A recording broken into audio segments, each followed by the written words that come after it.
नमस्कार मित्रांनो, मी चेतन नवीन एका ब्लॉगमध्ये तुमचं स्वागत करत आहे. रोजसारखं सकाळी लवकर उठलो आणि निघालो आपल्या कामात. थोडं पुढे गेल्यानंतर झाली होती पावसाला जोरात अशी सुरुवात. पाऊस एवढा जोरात होता की थांबायचं नावच घेत नव्हतं. मग आपणच थांबलो एका दुकानामध्ये. पाऊस जायची वाट बघितली, पाऊस काय जात नव्हता आणि पावसाने पूर्ण आपल्याला भिजवलं होतं. मग थोड्या टाईमनंतर ते पण 2 तासानंतर पाऊस गेला आणि लेट पण खूप झालं होतं. मग तिथून आपण डायरेक्ट निघालो पुढे गेल्यावर बाबांनी मला हात केला होता. मग बाबांना मी घेतलं आपल्या गाडीवर आणि त्यांना त्यांच्या गावामध्ये सोडून दिलं. मग तिथून आपण पुढे गेल्यावर आपण पोहोचलो आपल्या मार्केटला, म्हणजेच तळा गावामध्ये. तिथून गेलो, पहिलाच कॉल केला आपण अटेंड.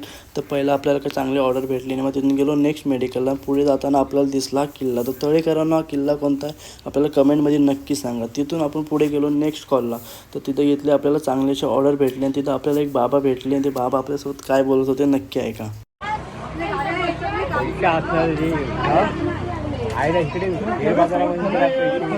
बाबा आपल्याला सांगत होते की आता तुम्हाला जितकं कमावता येईल तेवढं कमवा, कारण की वेळ पडल्यावर आपल्याला कोणी सुद्धा मदत करत नाही आणि हे रिअल फॅक्ट आहे मित्रांनो. तर आपलं कॉल वगैरे पूर्ण झाले होते तर आपण निघालो पुढे. तर पुढे गेल्यावर भेटले आपल्याला काका. तर काकांसाठी आपण गाडी थांबवली आणि त्यांना त्यांच्या गावामध्ये सोडून दिलं. मग नंतर तुम्हालाही मित्रांनो असं कोणी भेटलं तर त्यांच्यासाठी नक्की थांबा आणि त्यांना थोडीफार मदत करा.